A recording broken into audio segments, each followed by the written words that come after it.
There are so many regulations and controls required around inventory. What are the best practices for receiving? What are the best practices for counts? How to prepare yourself for a regulatory audit? Ali from Budding Operations joins us today to talk about everything around inventory controls. Ali has worked in the industry for over 12 years, helping dispensaries with their inventory operations. If you have questions on your back of house, this episode's for you. Welcome to the KayaCast, the podcast for cannabis businesses looking to launch, grow, and scale their operations. Ali, thank you so much for joining us today. Yes, thank you for having me. We get this question asked a lot. How can somebody, or what is the thought process that an owner should have when assessing staff capacity and adequacy? Yeah, so, I think that has a lot to do with unique operations, right? It's going to be the size of your operation, not only in volume of sales, but even possibly the physical size of your dispensary. And another thing to really consider there is, what is your retail format? Are you doing a fulfillment model where there's really no product on the sales floor and somebody in the back of house is filling orders? Or are you doing deli style where all the sales are coming from, the products coming from directly behind the sales counter? So, for example, under the fulfillment model, you're going to need to staff that back of house every day, all operating hours. Where if you have more of a deli style model, you might not have your inventory team chained to the inventory room, but you still are going to need inventory support. So I think that really has a lot to do with a lot of factors, but I see a lot that people understaff their operations. And then there's always that stress that we're putting on our employees that maybe doesn't make such a great work environment. In the ideal makeup of the backend team, you have your manager, and then who else do you have? So we're definitely going to need support roles under that, right? Most stores are open anywhere from 70 to 100 hours a week. So you can't work all of those hours as an employee. So usually I see an inventory manager working the classic 9 to 5, being there when orders come in, before the store opens, able to work with the night shift team and have a nice transition. But they're going to need staff under them that understand their role and can do their job when the manager is not present. So in most cases, if you're open 100 hours a week, you're looking at somewhere between 2 to 4 designated inventory people. You mentioned that the inventory manager, they're overseeing 2 to 4 people. They're also responsible for the back end SOPs. Mm-hmm. If you were hiring somebody, are you looking for somebody with experience, or can this person learn on the job? So I think with where the cannabis industry is at, there's definitely a lot of people out there with experience that you could fit into this role, specific cannabis experience. But I also think there's a few other industries that provide good experience that the skills can translate into cannabis. For example, people who work at gas stations have very, very strict control over tobacco products, right? So somebody from a gas station would be a great candidate for an inventory role in cannabis because they're already following a different set of compliance laws that has to do with batch tracking. So I don't think it's required to have cannabis industry experience. And especially because the pay rates in cannabis can be a little low, you might not find somebody who's willing to move a job that they already are working at, or also relocate to a new state. So I think keeping an open mind about what those skill sets are and how they can be represented in other industries is important when you're hiring for this role as well. Well, let's talk about that. What other industries have you seen work well for cannabis? Yeah, the first thing that comes to mind is anything that's heavily regulated. Now, cannabis is the most heavily regulated in most cases, but looking at anything that has to do with nicotine or tobacco tracking, and then also a lot of people I see come from the casino world, right? You have to get background checks. There's lots of checks and balances if you work at a casino. Everything's also on camera. So I think if you're coming from any regulated market, at least the culture of compliance comes with you as an employee. I want to stick with adequate staffing. If An inventory manager is creating a schedule for the week. What is the thought process in ensuring that we have adequate staff comparable to sales level? Right. So again, we have to separate that deli style versus fulfillment model. Let's talk about fulfillment because, Yeah, guys, let's if you're doing deli style, don't. Yeah, good point. Good point. It's the best way to lose inventory. So yeah, we'll stick to fulfillment model for the point of this conversation. But if you have a fulfillment model, you are going to need somebody in that back room at all times, and at least one person, right? Mhm. And then on days where it's busy, which most point of sales give you really adequate reports now about, increased sales times and things like that, you're going to want maybe 2 or 3 people back there, right? If there's 5 point of sale stations and they're all filled up with a customer, you have 5 orders to fill, right? And leaving that on one person not only can lead to mistakes because they're rushing, but can also lead to long wait times. And you're really trying to get customers in and out as fast as possible based on their need, so that you can serve more customers. Is there a metric that business owners should use in comparing labor to sales on the back end? Yeah, so you definitely want to make sure that both of those things are looked at together, right? So for example, on a Monday morning, I often see that a manager might take a split sales role because the frequency of sales is really random, right? You have one busy Monday, but the rest of them, you only see 5 people before noon. I think it's important to also look at your hours of operation when you're looking at the number of sales, your labor cost, and if you even need to be open all of the hours that you have listed on your website or whatever you intend to be open. And I think another big thing to look at is average ticket size. If you have large ticket sizes, people spending a lot of money at one time, then that's less people that you're seeing, but there's still a volume of inventory involved. But if you have average ticket sizes, but it's over a lot of people, then you have more people to deal with, but less inventory, right? So I think it's a balance of customer service and keeping your labor number something reasonable and supporting your staff at the same time. Is there a benchmark that entrepreneurs should shoot for? I don't think there's anything, let's say, permanent or advertised there. I first like to look at customer to salesperson ratio. You should never really have more than 2 customers on the sales floor to every employee you have out there. And to every salesperson, let's say to 2 point of sales open, you're going to want at least 1 support person in the back. So I think there's 2 different ratios to look out there. Let's talk about receiving inventory. What does proper receiving inventory look like? Yeah, I see this ball dropped a lot. It's definitely in almost every state, it's required that you verify inventory upon receiving it. But often I see that step being skipped because people don't have time, right? Or the delivery driver or the originating entity doesn't want to stay around to wait for you to verify the inventory. But once you take inventory into your system, into your seed to sale system, it becomes your responsibility. So if you accept a pound of cannabis, but it only weighs 400 grams, well, what are you going to do with the other 52 grams in your seed to sale metric BioTrack system, right? So taking the time to verify that you're getting compliant product is extremely important. And I also encourage people to reject product that is inaccurate because you're just inheriting another licensee's problem there. So making sure that you're verifying is very important. Is there a recommendation of how many people should be present when you receive inventory? So I recommend 2. That doesn't have to be 2 of your employees, right? The delivery driver is supposed to stick around. They can help you verify, right? Or they can even just be visibly observing you verifying the order. And to clarify, verifying means weighing bulk product and counting units, whether it's flour, concentrates, edibles.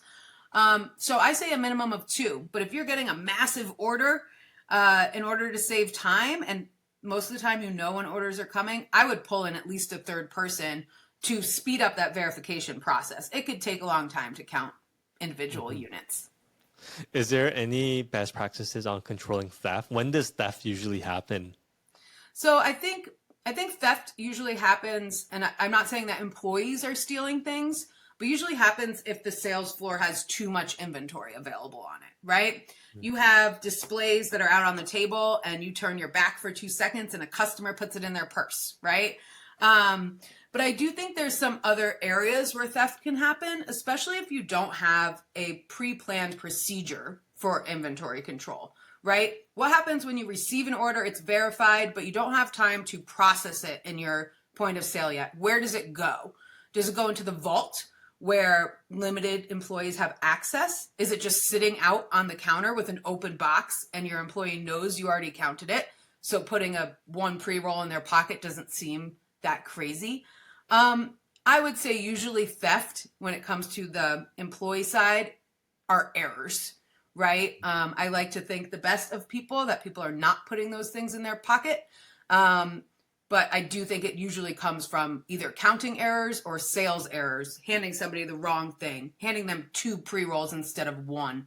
I think that is the most common theft. In terms of inventory counts, how often should inventory be counted? Well, I think there's 2 answers to that question. Most states require a monthly inventory audit, but you are required to reconcile your inventory on a daily basis. So the minimum requirement of reconciliation is to report all of your sales, accept all of your metric or BioTrack manifests, and report any adjustments that had to do with waste destruction that might have happened that day, or any adjustments that you're aware of. But you can do all those things without physically counting, right? And physically counting on a daily basis would really be based on your volume. How many products do you have? How many SKUs do you have? How much are you pushing through the store every day in sales? I say every day would be great, but it's very cumbersome. You'd need a night crew to do that at all times. So at least monthly. And if you're finding that you have a lot of discrepancies, then you need to be counting more often. What would be your recommendation in a good inventory count protocol? So I think it's important to make sure that you're counting by category. Okay. You can't look at the full picture of your inventory without counting an entire category. So for example, edibles or concentrates versus vaporizer pens, right? So you have to make sure that you've at least allotted enough time to count an entire category in one sitting. If you do have any bulk product, I suggest that that's audited on a weekly basis. That's where we see the majority of loss, okay? But inventory protocol, it should be done when you're closed, and it shouldn't be done alone, right? It should be done in at least a team of 2, not only for time management purposes, but it's much easier to lie when you're alone. And also finally, really making sure that it's a blind count, that you're exporting your inventory records from the system and hiding the actual number. Your brain plays tricks on you. When it says 14 and you counted 13, but you think you did 14, you write 14. So I think a blind count is definitely important. Do you recommend the randomness of when things are counted? So I definitely think that, you somewhat need a schedule for counting, okay? Because you need to make sure that you have the proper staff, that people know when they're staying after hours or coming in early. But I do think in between monthly audits, something called a cycle count is really helpful. Maybe once a week, your inventory manager goes in and picks 5 random package tags, 5 random SKUs from your inventory and assigns that to somebody else to count. And that's doing a few things. Could catch random errors in between full inventory counts. It's also keeping your employees in a culture of compliance that you are watching, even though it's not the official count day, right? Which would in turn really minimize any ideas of theft. Yeah, no, definitely. Are there any KPIs around inventory that owners should be aware of? These things come up in a lot of different industries. Just usually loss isn't such a big deal. You're running a paperclip factory and you lose 100 paper clips, you're not really going to know. But since we're in such a regulated industry and everything is tracked with RFID tags and batch numbers, it's really important to avoid loss, not only for compliance, but know what your loss is on a regular basis. Because you're paying for all of this inventory, right? And in some of these newer states, you're paying a wholesale cost higher than a customer pays at a Colorado dispensary, right? So you're paying for all this inventory. And if you're losing more than 1% of your inventory a year, depending on how much inventory you have, that can be thousands and thousands and thousands of dollars that you invested that you won't see a return on. And then also looking at your loss percentage and figuring out why that's happening. Is it errors? Is there a possibility of theft going on? If you're not aware of your loss percentage, then you don't really know where that's coming from. And if you don't know where it's coming from, your employees can keep stealing from you if they're stealing from you. But again, I don't want to think that anybody is stealing anything. What's loss percentage? How do you calculate that? So that would be really the difference between the cost of goods sold and the cost that you paid for the inventory. Now, this is somewhat difficult to calculate because you might buy inventory in May that doesn't sell until July. But if you look at it as a whole calendar year and you spent $100,000 on inventory and you lost 100 units of inventory at the value of $100, the cost value, basically you're basing it off the cost, the unit cost of the products, not so much what you sold it for, but how many units you can't account for that you paid for. Based on your experience, what is acceptable? So anytime a client of mine has under 1%, I tell them not to freak out. What period is this over? We look at, most of the time with my clients, we're looking at this on a monthly basis. So 1% loss over a month. Right. And then also the average over the year is hopefully still under 1%.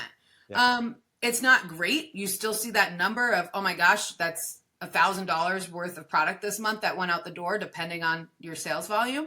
But mistakes are going to happen, right?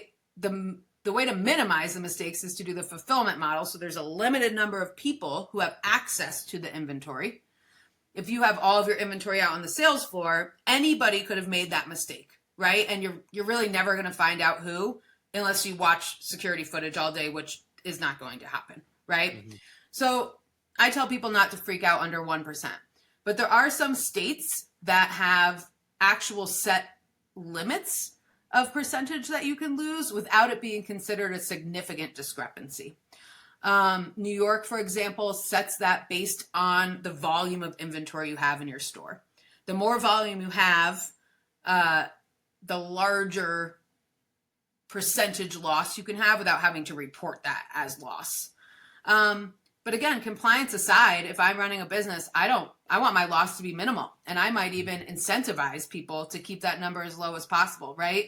Last month we had 2.5% loss. If we get 2% this month, you all get X, Y, and Z, right? Because it's really affects your bottom line in the end.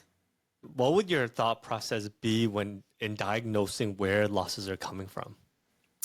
So most of the time we can see that in a few places.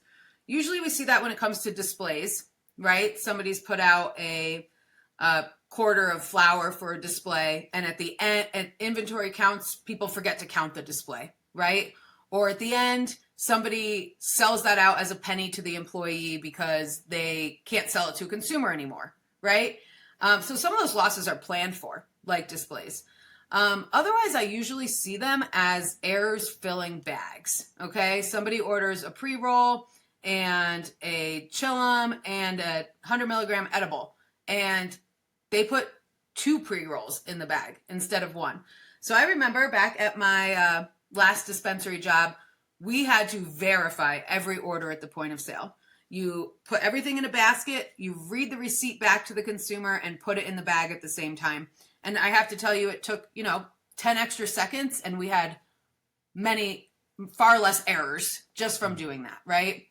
A lot of this loss comes from rushing, right?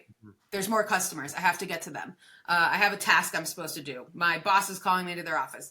So if we can give our staff the time to slow down and pay attention to what they're doing, I think you'd also see a difference in those loss numbers.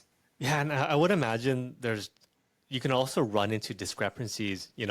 Customer bought a 100-gram bag, but you gave them 200 grams. Yes, absolutely. And that would be that one would be pretty obvious. But, you bring up a good point there, because if I'm deli styling anything anymore, if you're not weighing to 3.5 or putting into your point of sale the exact weight that you used, there's going to be weight at the end of that package tag that you can't account for. But it definitely went out into consumer bags.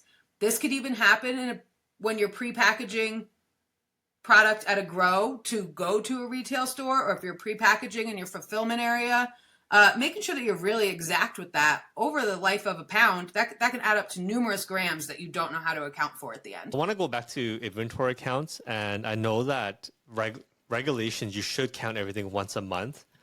And based on your experience, I'm guessing that you do it based on category, and over the course of 1 month, you would have counted all of your categories. Am I correct in that? Yes, absolutely. And let's say you're a small medical store, you might be able to count your entire inventory in one night. But unless you're accounting for, in your scheduling and your labor, for people to be there numerous hours after or before operations start, then a category is a much more tangible amount of inventory to audit. And it would be difficult to say that there was a missed sale between categories, right? It's not common that you gave somebody an eighth instead of a edible, right? You're most likely going to have errors within the same category. What other KPIs should owners be aware of when it comes to inventory? Yeah, and I think this one goes along with loss, but it's almost a subset of loss, right? I think waste is a big one. Waste can happen for a few reasons in a dispensary. Number one, your products expire and you don't get them sold fast enough. Most of the time, a vendor is not going to reimburse you for expired product. Okay. Another big one when it comes to waste is vaporizer pens. The fail rate on them, I do not know what it is, but it's quite annoying how many returns retailers have to take. How many times you get a call from a consumer that I bought a disposable pen and it doesn't work, right? So tracking that, your returns on vape pens, is really important, because most vendors will reimburse you for those items. But you still have processes where you have to take that back into your inventory, record it as waste, either destroy it or manifest it back to your vendor. So, but I think that's important too, because if you have a lot of vape returns from one specific provider, maybe we're not going to carry them anymore, right? Mm-hmm.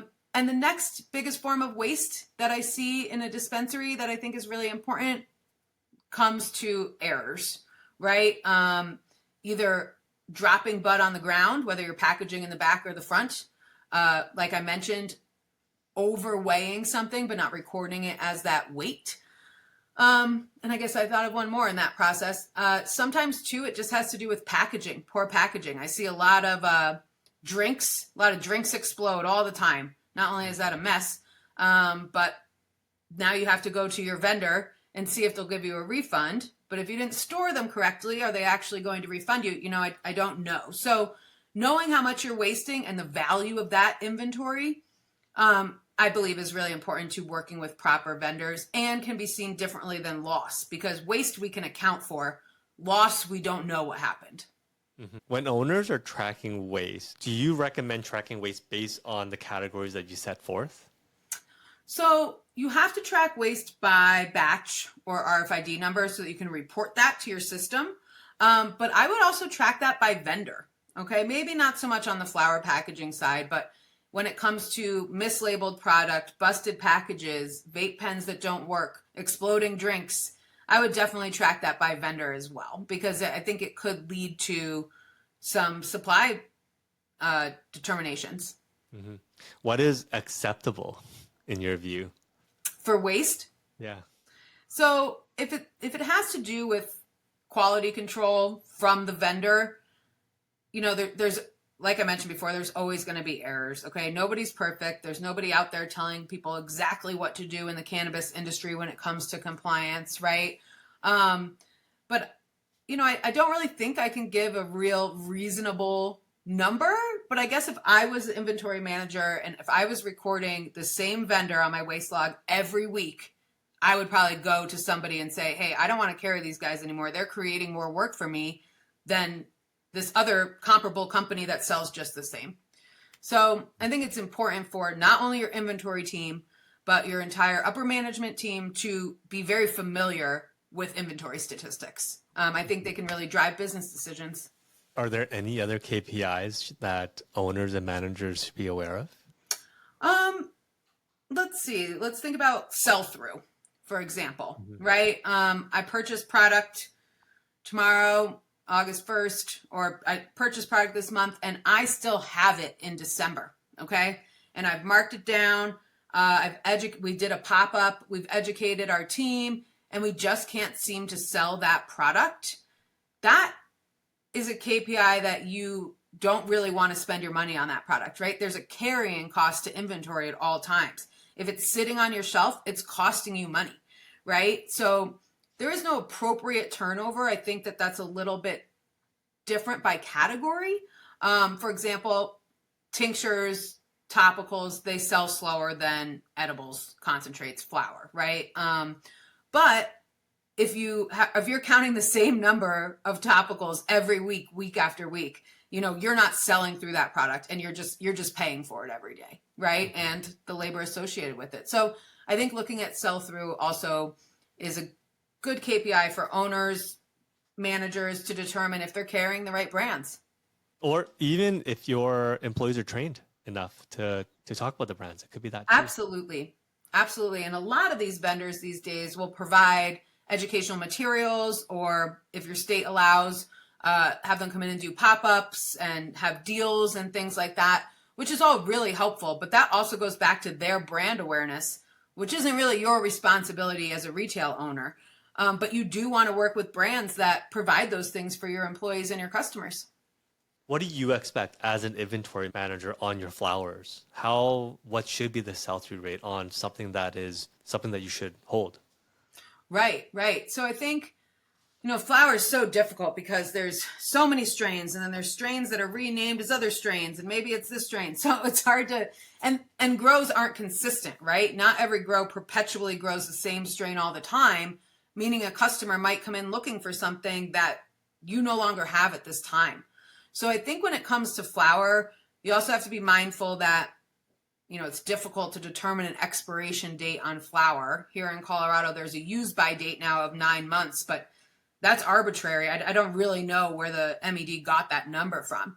But I would say that flour expires faster because when it's dried out, you don't want to smoke it, right? So I wouldn't overbuy on flour. I would work with vendors that can replenish you every 2 to 2.5 weeks. I think about 2 weeks worth of inventory is an appropriate amount to have at your facility. If you have a big vault and a big back of house, go ahead and have some more. But I haven't been in many dispensaries that have great storage facilities available.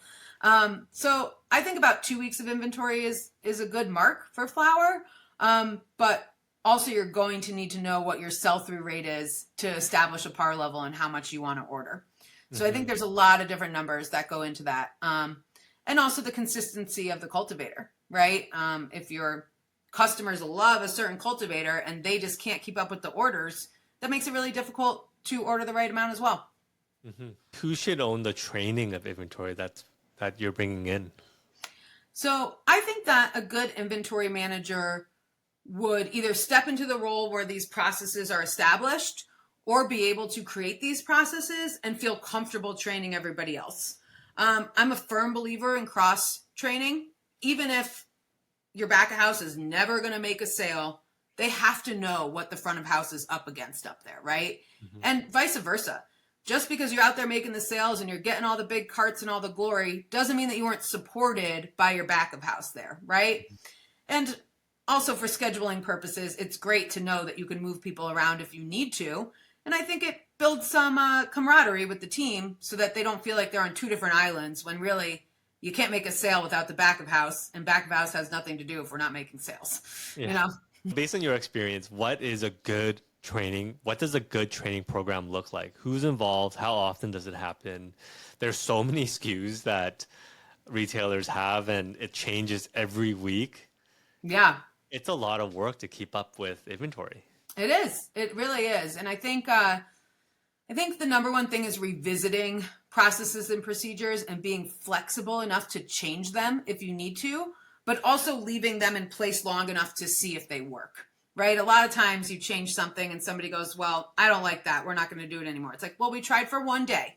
We're going to need to put a little more effort into trying it. But I think training should be reoccurring. Depending on your employee turnover, that could be quarterly, right? If you have a team that's been together for years, having a sit down once a year to review processes and procedures, retrain, and really have an open forum about how things are going is a great approach as well. When it comes to product training, I would get as much as those vendors are willing to give you, whether it's paper materials, videos to watch, and make that part of your onboarding training and ongoing training for employees. A lot of times these vendors are changing product lines or recipes or rolling something new out. It is hard to keep up. But there are some good companies out there like Learn Brands, I guess, that has some platforms for training, but I don't know how many brands are on there or how many people have access to that. So I also think that it's important that training comes from the top down, and that everybody's held to the same standard. I see that a lot where training is somewhat random or not from a management position, and then sometimes people don't take it seriously. So your recommendation really is everybody should be on board and it should be consistent. Yes, absolutely. Absolutely. And training is also seen in the MED's eyes as a good faith measure, right? We've trained people about not overselling products. We put a limit in our point of sale. We've done almost everything we can, right? So it makes you look good to the MED or any enforcement division as well. Speaking of that, state inspection audits, what can people expect going through this? Yeah, I think that depends on the state sometimes, okay? There's some very, very strict states out there. Missouri, Massachusetts, New York, and their MED is checking on people all the time, even virtually from the back end of Metric or soon to be BioTrack, I guess. And then there's some states like Colorado that will look at you based on a complaint, based on a desk audit they did. But I definitely don't fear the MED as much as I fear some of these other governing bodies, right? But I think the best thing that you can do is be self-auditing yourself, right? Yeah, self-auditing yourself. Making sure that you have your business records organized, that there's always somebody on staff who can handle an inspection, and that person is going to need access to the entire facility and all of your business records and some compliance knowledge. But I do think that mock audit builds a culture of compliance with your employees, that you take compliance seriously and they need to take it seriously. And in most cases, being a badge holder in Colorado, I'm just as responsible for my actions as the license holder is. And that's a lot of information, especially for how the pay rates. So mock audit, talk a little bit more about that. Yeah. What happens in a mock audit?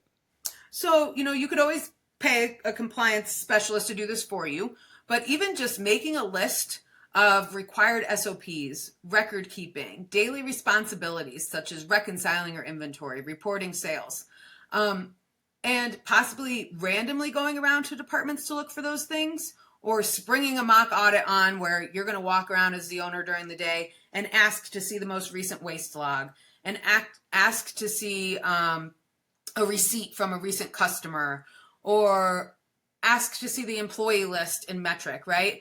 Compliance is, even if you have a designated compliance person, compliance comes up in every aspect of the cannabis industry. So many people are going to be responsible for keeping the wheels on that bus. So I also think that performing a mock audit, asking people to prove that they're doing their job, is a good way to show that you are taking your employees seriously, and you also set a standard and you intend to keep it there. Mm-hmm. How often should owners do this? So, I would suggest every 6 months, but definitely after laws change, right? We see a lot of laws changing in November of every year. There's other times with emergency rules and things like that. But after laws change and there needs to be a change to a process, it would be great to audit that new process within 30 days of that changing, especially if the owner or the department manager wasn't part of implementing the new procedure. And unfortunately, laws changing is part of the deal, I guess. Yeah. Before you drop so much knowledge in this episode, before I let you go, how can our listeners find you? Yeah, absolutely. So our website is www.buddingoperations.com. We're on LinkedIn under myself, Ali Piscatelli, and Budding Operations. We can be found through any Google search, I am sure. And then contact information is info@buddingoperations.com. So yeah, if anybody wants to reach out, have a chat, or get some more information about what we do and how we can help you, we're always here. Thank you so much, Ali. Yeah, thank you so much, Tommy. I appreciate it. Thank you so much for joining us today. Please hit the like button and subscribe wherever you're listening. It helps the channel a lot. I hope you guys enjoyed this episode. As always, until next time, take care. Thanks for listening to the KayaCast podcast. We hope you enjoyed the show. Don't forget to subscribe to our podcast in your favorite podcast app, or visit our website to access the full archive of episodes from the show.